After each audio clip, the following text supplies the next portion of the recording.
Yo, what's going on, guys? Welcome back to the channel. Sorry it's been a little bit. Typically try to have them, but had a family thing I had to take care of real quick. But really fun card. And I think it delivered really on every one, maybe besides the co-main. We'll get there in a second. But, you know, big notes to hit. Thank you, Glover. If this indeed is the end, thank you so much. You have been incredible. And honestly, this didn't diminish your stock at all. If anything, it raised it. You know, it wasn't your night tonight, but heart of a champion. Seriously. I mean, again, your stock doesn't drop. If anything, it raises. Jamal Hill, an incredible performance. I was worried about the cardio. I thought this takedown defense would be pretty good until he got tired. He did get taken down a couple times, but he did very well. He stayed calm, he stayed patient, and he exploded when he needed to. And Glover hit him a couple times, left hooks, you know, as he was swinging with them. But that chin on Jamal Hill must be pretty ridiculous because he was also getting hit. But the chin on Glover and the desire and determination from Glover was, my God, it was impressive. It gave me chills. You know, going into the fifth round, I was like, you probably should stop this because I don't want to see Glover get flatlined. And now that he didn't get flatlined and we've seen that, thank you for not. Because it's just incredible, man. And people, unlike the Shogun fight, he just was in wars and his chin couldn't take it anymore. For some reason, Glover's been able to take it. Glover's been able to withstand that punishment. Even with his crazy style, you know, I mean, even though it became a little bit more wrestling-based this last run, he's still getting hit quite a bit. I mean, and he got dropped in the Santos fight and still won the fight. He got hurt in the first couple rounds with Anthony Smith. Jan was doing okay against him. He's a big power puncher. So, again, if this is it, thank you very much, Glover Teixeira. Co-main event, I thought he delivered. I thought Brandon Moreno showed that he is truly the better fighter. The only thing that kind of sucks is Figueiredo, you could tell that weight cut's killing him. And it was a doctor stoppage. It wasn't really a clear one, besides the fact that Moreno was up. I thought all rounds. I didn't see Figueiredo winning one of them. Close rounds, I guess, but I didn't see Figgy winning any of those rounds. And then Gilbert Burns did exactly what I thought he had to do and should do, and he put on a statement win. It actually lasted a little bit longer than I thought it was going to be honest, but it ended exactly how I thought it was going to. Probably with the same submission, because that's what RDA did too. And yeah, Gilbert Burns, that was cool.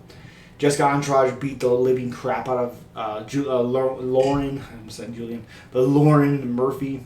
Tough as nails, Lauren Murphy, but corner, you gotta stop the fight.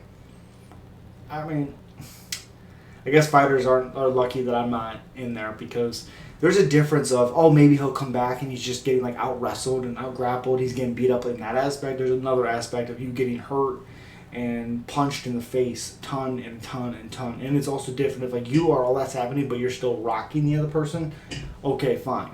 I mean, you know, you continue, but there was nothing that Lauren Murphy was even facing Jessica Andrade. And then Paul Craig, exactly what I thought. Not a huge fan of Johnny Walker, but Johnny Walker did exactly what he should have done. And it again, played exactly how I thought it should have. And good job for Johnny Walker. But he didn't really prove. He just kind of showed that Paul Craig's chin's not great, which we knew that. And then E.R. Pretoria versus Mauricio Shogun Rua, his last fight. Just Rua can't take a punch anymore. He hurt ER a couple times. I thought he should have jumped on top of him, like went at him. He kind of just sat back and waited, probably worried of the counter. But I thought there was some opportunities for Rua to go in there more and get that finish that he should have gotten. But yeah, thank you very much also, Rua, for your career. Unbelievable, you know. And then Bruno Fierro he also, when I talked about him when I broke this fight down, Gregory Rodriguez, the way he fights and the power, I thought the speed in that combination ability from Fierro, because Gregory Rodriguez is good, but when he strikes, he's a lot of power. Like he'll use one punch to load up and throw a big one, so he's like that. But with someone like Bruno, who's always feinting, throwing combinations, and looking for one, that's exactly what happened. And pushing forward on Bruno, it makes that, obviously, that punch much harder, and that's where Fiera strives at, is getting pushed, countering.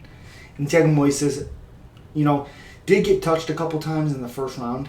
Costa looked really, really good in that first, but second round you started seeing Moises be able to get into his hips, get closer. And once he started being able to get closer, you were like, it's gonna be some trouble for Costa. And then when he couldn't get up again, it was a big, big issue, and you could tell where it was going. And he got a rear naked choke from Moises, and it was pretty impressive. He really, really needed that, and especially in a short notice fight, he needed that win and that submission, that statement also. And then Gabriel Bonfim versus Munir Laziz. Gabriel Bonfim, wow, striking looked good. Munir looked like he just didn't wake up. He looked like he just didn't get going. Obviously 49 seconds, of course, but even when the exchanges where he typically thrives, just looked like the speed was really freezing him. And as soon as he got pressed forward on Laziz, Gabriel Bonfim pressed forward on him, he got him to shoot a takedown, and he obviously shouldn't have done that. And then Jalton Almeida versus Shamil Abdurakhimov. Jalil Almeida, he's a monster. He is a freak. 18-2. He's incredible. He is, the only thing that is worrisome a little bit is this cardio. That's the only thing worrisome. But he beat the living crap out of Shamil. Cody Stamann versus Luan Serrata. I thought Luan Serrata would show up a little bit better. I thought he would use his striking a little bit to set up his wrestling, and he really didn't do that. I thought Cody Stamann would be able to mix in a little bit better, but he kind of outclassed him on the feet, and I didn't expect Cody to do that. They kept bringing up that he got a stoppage in his last fight against Eddie Wineland, but that really doesn't say anything to me, because Eddie Wineland he said he was done. I mean, before the fight, he had been finished a couple times before that. And then Ismail Bonfim versus Terrence McKinney. It played out really how I thought it was going to. Terrence McKinney, if he could get it going early and not exert a lot of energy and connect and find the button or get takedowns, he was going to have some success. But if he had to work a little bit and then get tired, those openings would be there for Bonfim to land something and hurt him. And that would be the question. Can Terrence McKinney, or what happens with Terrence McKinney when he gets tired and he gets hit? Because even like when he beat Eric Gonzalez, like I talked about, he got stunned. And then he was able to finish Eric Gonzalez with a submission. But Ismail, the Bonfim brothers, unbelievable prospects. He's 19-3. People were thinking McKinney was going to win this, and I just wasn't confident because of the experience for one, and just the way that Ismail fights and the way that McKinney gets tired really, really scared me. And it was a flying knee KO for Bonfim.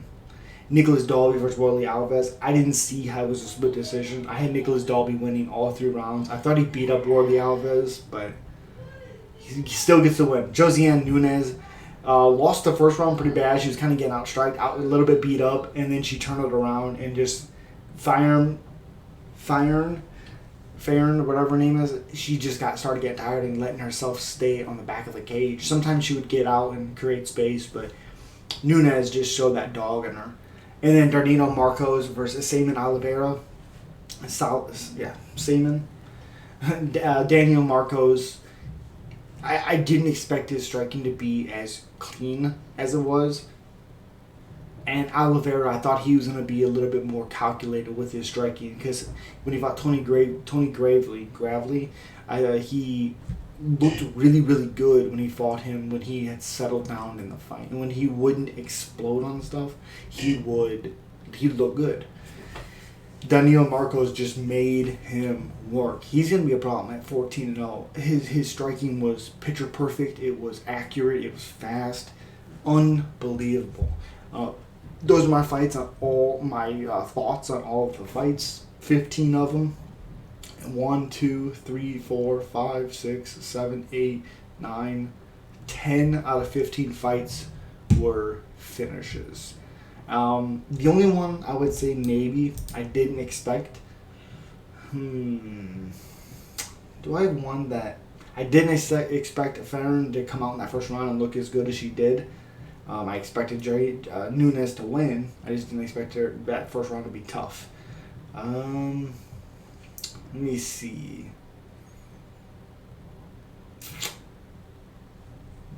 maybe that Moreno outclassed Figueiredo, honestly. But let me leave a comment down below. Let me know what you guys think about this pay-per-view, UFC 283. Those are my thoughts. Of course, let's talk about it. Subscribe to the channel if you are new. And as always, guys, peace.